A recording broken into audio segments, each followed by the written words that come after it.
Hello students, welcome back to the class of science.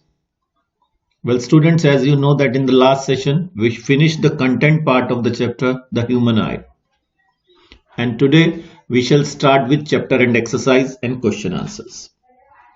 Well students, I am going to discuss chapter and exercise and question answers in this session, and you will get the PDF of question answers separately. तो यहां पर हम सिर्फ discuss करेंगे और आपको question answers की PDF मिल जाएगी। आप नोटबुक में करने के लिए, नोट डाउन करने के लिए उनकी हेल्प ले लीजिएगा। ओके, शुरू करें। So see the filling the blanks. See the dash of the human eye determines the colour of person eye. Which part of human eye determine the colour of person eye? That is iris. तो first में क्या आ जाएगा? Iris. The light sensitive screen of the human eye is called retina.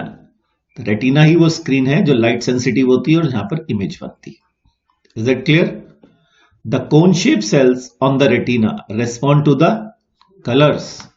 Cone shaped cells, they respond to colors, and rod shaped cells, they respond to intensity of light, brightness of light. The defect of vision in which eyeball becomes smaller than its normal size is called hypermetropia. Hypermetropia is the defect of vision in which eyeball becomes smaller than its normal size and rays converge beyond retina. Retina के पीछे मिलती हैं और फिर convex lens लगाकर उन्हें converge किया जाता है। तो यहां पर क्या आएगा? Hypermetropia. Next, a dash lens is used to correct myopia. Concave lens is used to correct myopia and convex lens is used to correct hypermetropia. Okay, तो ये fill in the blanks ये आप पेंसिल से book पर ही note कर लीजिएगा। Okay, now true and false. Let us see. See the first one. Iris is, just a moment. Iris is the muscular assembly that controls the size of pupil. Yes, it is true. Iris एक muscular diaphragm होता है and that controls the size of pupil. This is true. And the second one, the eyelens form a virtual erect and diminished image of the object on retina. That is false. Because eyelens जो है वो real inverted image बनाता है retina पर, ना कि virtual and erect. तो this statement is false. Now the next one. The retina of the human eye has a large number of cone-shaped and rod-shaped cells. That is true. And the rods can respond even in dim light. Yes, ये बात सही है। Roads dim light में भी active हो जाती हैं और ये डिम लाइट में रेस्पॉन्ड करती हैं, ठीक है, जबकि जो कॉन शेप्स हैं वो ब्राइट लाइट में रेस्पॉन्ड करती हैं। That is true. Next, cinematography makes use of persistence of vision of human I. It is also true. हमने पढ़ा था कि हमारे रेटिना पर जो इमेज बनती है, अगर हम ऑब्जेक्ट को हटा भी लें तो भी 1/16 सेकंड के लिए वो वहां रहती है, और इसे परसिस्टेंस ऑफ विजन कहते हैं और इसका यूज सिनेमाटोग्राफी में किया जाता है। Okay, now the next, fifth, for a normal human eye the range of vision is from nearly 25 centimetre to infinity. That's also true. Near point of normal human eye is 25 and far point is infinity, and in दोनों के बीच की जो range है उसे range of vision कहते हैं। This is true. Myopia is caused due to excessive curvature of cornea. This is also true. Myopia में eye lens का जो एक्सेसिव कर्वेचर ऑफ आईलेंस होता है, सॉरी ये फॉल्स है, एक्सेसिव कर्वेचर ऑफ कॉर्निया नहीं है, आईलेंस है। तो आईलेंस का कर्वेचर बढ़ जाता है जिससे वो थिक हो जाता है और उसकी पावर बढ़ जाती है और रेज बिफोर रेटिना कन्वर्ज हो जाती है। Okay, but here they have written excessive curvature of cornea while it should have been eye lens. So this is false. Okay, now the next, tick the correct options. See, the first one, the change in focal length of the eye lens to focus the image of object at varying distance is brought about by the action of ciliary muscles. हम देखिए, eye lens हमारी आंख में एक है, उसी से हम नजदीक की चीज देख रहे हैं और उसी से दूर की। It means focal length of eye lens changes according to the distance of object that is seen, and to change the focal length of the eye lens ciliary muscles help. Correct? And this process is known as power of accommodation.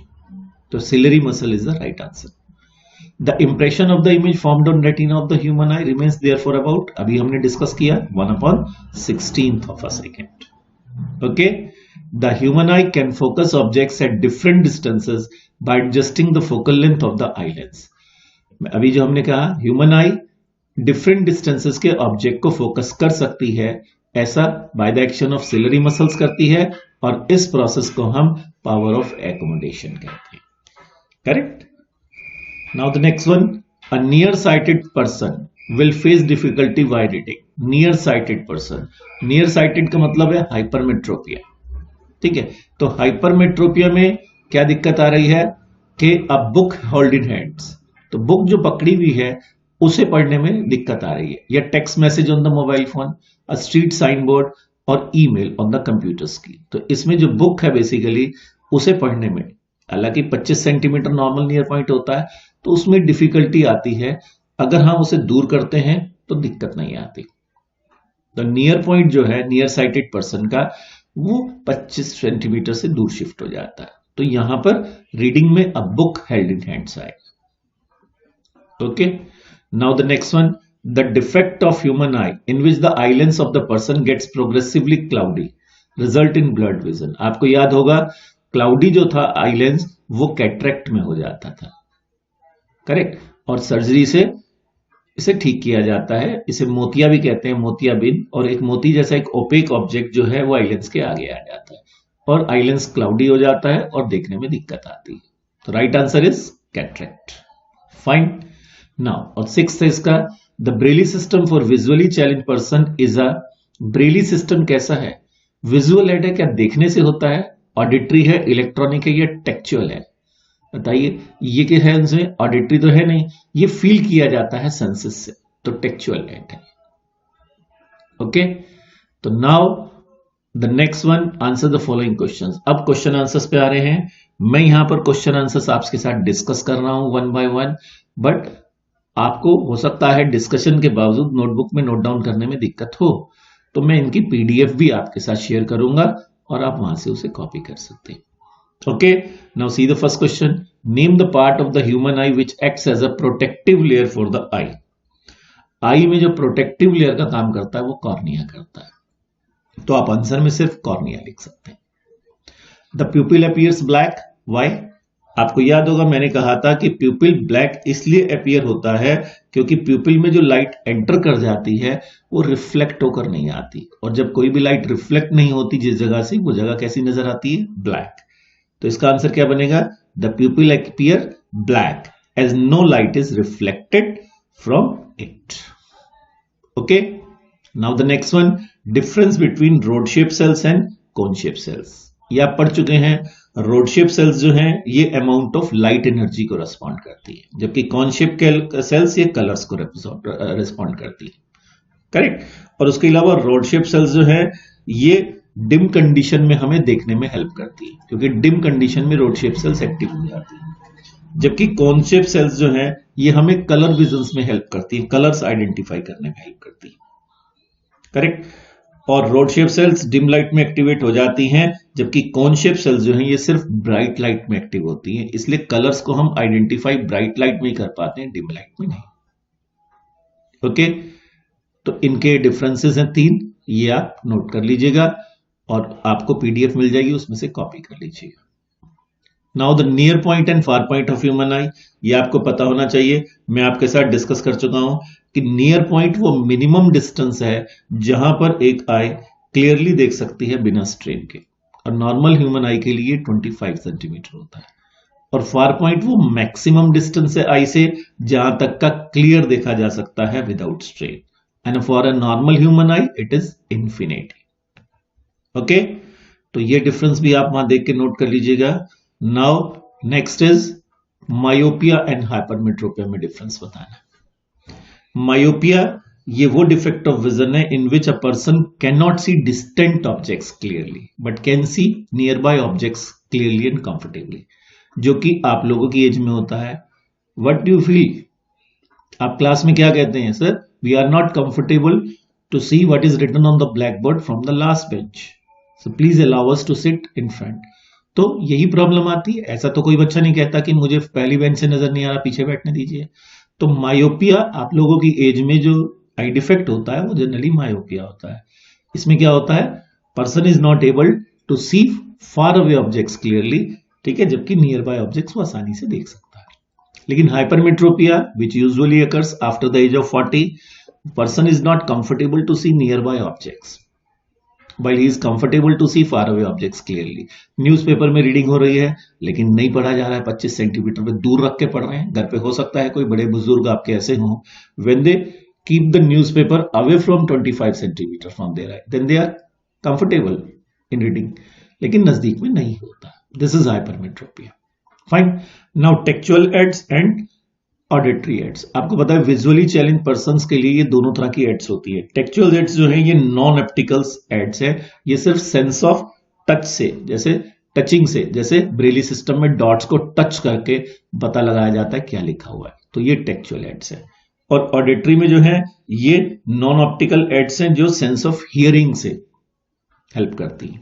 जैसे आपको मैंने बताया भी था auditory ads में, जैसे computer है, tape recorder है, ठीक है, तो ये क्या करते हैं, या ये जो टेक्स्ट होता है उसे साउंड में कन्वर्ट करते हैं। फाइन, तो ये डिफरेंस भी आप देख लीजिएगा। Now the next question is define the term blind spot on the retina. देखिए ब्लाइंड स्पॉट जो है ये रेटिना पर वो पॉइंट है, अगर लाइट यहां पर फॉल करती है तो person is not able to see the things. तो blind spot is a point on the retina which is insensitive of light. Light अगर यहां पड़ती है इस पॉइंट पे तो उसका मैसेज ब्रेन को नहीं जाता और वो चीज ऑब्जेक्ट हमें दिखाई नहीं देता। परसिस्टेंस ऑफ विजन, ये अभी हमने डिस्कस किया। Ability of human eye to continue to see the image of an object for a very short duration, जब ऑब्जेक्ट को हटा लिया जाए, even after that when the object is disappeared from the eye. Object आंख के सामने से गायब हो गया, उसके बावजूद भी 1/16 सेकेंड, 1 सेकेंड के 16वें हिस्से के लिए उसकी इमेज रेटिना पर बनी रहती है। This is persistence of vision. Okay, now the next, give the meaning of the terms power of accommodation. ये मैंने अभी आपको बताया कि ये एक स्पेशल एबिलिटी है आई लेंस की, वो अपनी फोकल लेंथ को एडजस्ट कर लेता है according to the distance of object seen. Object नजदीक रखा है मेरी आंख के, तो सिलरी मसल्स आई लेंस को थोड़ा थिक कर देती हैं। थिक आई लेंस की पावर बढ़ जाती है, फोकल लेंथ कम हो जाती है और नजदीक की चीज साफ नजर आ जाती है। और जब दूर की चीज देखते हैं सिलरी मसल्स रिलैक्स्ड हो जाती हैं, आई लेंस थिन हो जाता है, फोकल लेंथ बढ़ जाती है और दूर की चीज पर फोकस आराम से हो जाता है। This is power of accommodation, ability of eye to adjust its focal length according to the distance of object by the action of ciliary muscles. Correct? Now least distance of distinct vision, minimum distance from the eye at which objects can be seen clearly and comfortably without strain, and for a normal human eye it is 25 centimeter. Okay, a range of vision अभी हमने discuss किया था, it is from 25 centimetre from the eye to infinity. Correct? Now the next one, what happens to the image distance in the eye when the distance of the object from the eye increases. Image distance पे क्या असर पड़ता है जब object distance को change करते हैं? Image distance same रहती है, इमेज तो रेटिना पर ही बनती है और यही पावर ऑफ एक्मोडेशन है। तो the image distance remain same due to power of accommodation. Fine. When Sahil tried to read a book by keeping it a distance of 25 centimeter, the text print appeared to be blurred. साहिल ने जब 25 centimetre पर objects को पढ़ने की कोशिश की चीजों को, तो उसे वो धुंधली नजर आई। तो वो कह रहा है, is the image of the text getting formed before the retina और बियॉन्ड द रेटिना? क्या उस टेक्स्ट की इमेज बियॉन्ड रेटिना मिल रही है या बिफोर? तो टेक्स्ट नजदीक 25 पर पढ़ने की कोशिश की, ये हाइपरमेट्रोपिया के सिम्टम्स हैं और उसमें इमेज बियॉन्ड रेटिना बनती है। तो इसमें क्या हो जाएगा? बियॉन्ड रेटिना, और हम कॉन्वेक्स लेंस लगाकर उसे कन्वर्ज करते हैं, इकट्ठा करते हैं और रेटिना पर इमेज बनती है। Okay, now what conclusion can be drawn about the least distance of distinct vision of Sahil? ये जो है, तो least distance of Sahil's vision जो इसकी आई का है, ये इंक्रीज हो गया है, अब ये 25 सेंटीमीटर से कुछ ज्यादा हो गया है।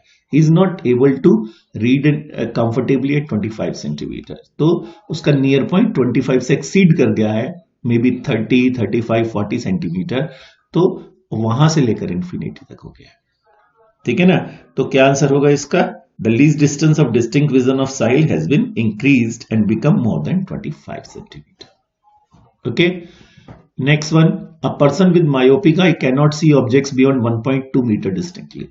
एक आदमी को मायोपिया है, वो 1.2 मीटर से ज्यादा दूर के ऑब्जेक्ट्स को नहीं देख पाता। What can be said about the likely size of the eyeball? Myopia में आईबॉल का साइज बड़ा हो जाता है, इंक्रीज हो जाता है। State the nature of corrective lens that is needed to restore his vision. और मायोपिया को करेक्ट किया जाता है by using concave lens of suitable power.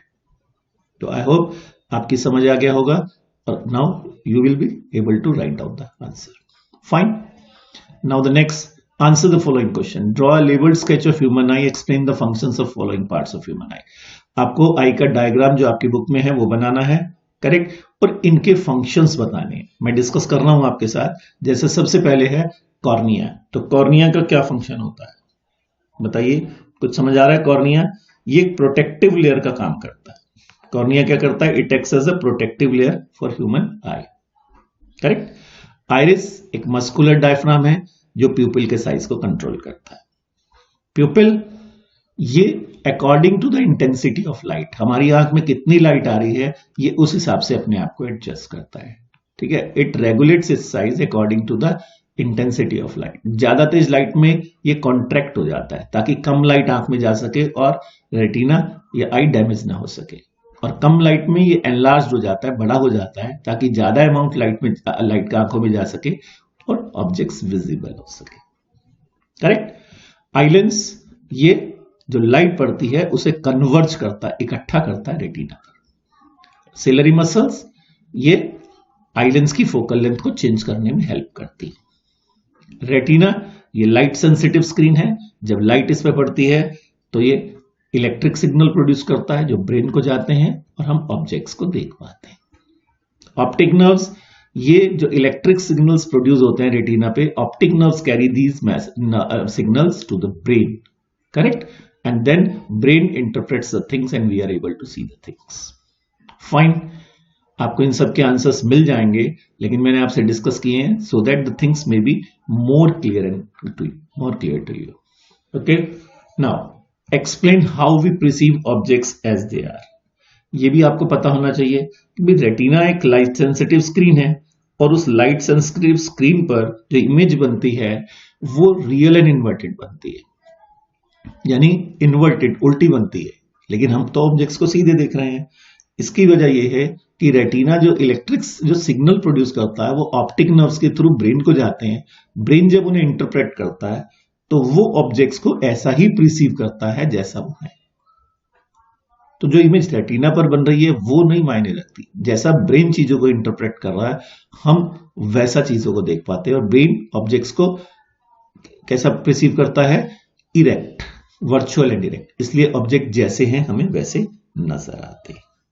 ठीक है, इसकी एक्सप्लेनेशन आपको पीडीएफ में मिल जाएगी, you can note down from there. State any 5 precautions that are needed to take care of eyes that you can do by yourself. Eye care के लिए हमने कई प्रिकॉशंस पे डिस्कशन की थी लास्ट सेशन के बिल्कुल शुरू में, सेशन 4 के शुरू में, so you can see from there. Explain how optical and non optical set help visually challenge persons to develop their skills at a higher level. Optical और नॉन ऑप्टिकल एड्स कैसे help करती हैं उन्हें?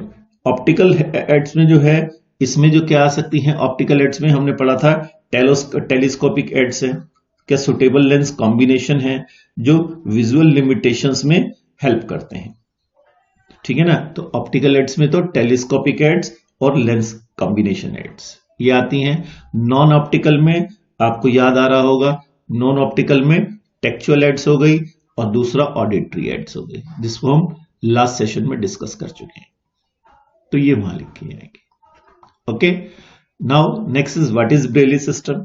ये code language है, ठीक है ना, और एक लॉजिकल सिस्टम पे बेस्ड है। It's a code language based on a logical system, correct. How does it help the visually challenge persons? आपको याद होगा मैंने बताया था इस सिस्टम में 63 डॉट्स होते हैं और जो 63 डॉट का एक पैटर्न होता है, करेक्ट। और ये पैटर्न्स जो है उभरे हुए होते हैं एक ब्रेली शीट पर, करेक्ट। और ये विजुअली टैलेंट पर्सन जो है उन्हें टच कर कर उन्हें किस पैटर्न में है वो उनसे वर्ड्स को रिकॉग्नाइज कर सकता है। ओके, तो ये क्वेश्चंस हैं आपके जो मैंने आपके साथ डिस्कस किए, and you will get the PDF of answers along with this the YouTube link, so आपको नोट डाउन करने में प्रॉब्लम नहीं होगी। But before noting down the question answers, it is my humble request, please go through this session of question answers what I have discussed with you. तो जो discussion हुई है इसे जरूर ध्यान से सुने, तब उसके बाद नोट डाउन करें for a better understanding. Okay, now the chapter human eye is over and soon we will start the next chapter. Hopefully it will be sound, chapter 12. Okay, that's it. Thank you very much. Bye bye. Stay safe, stay at home.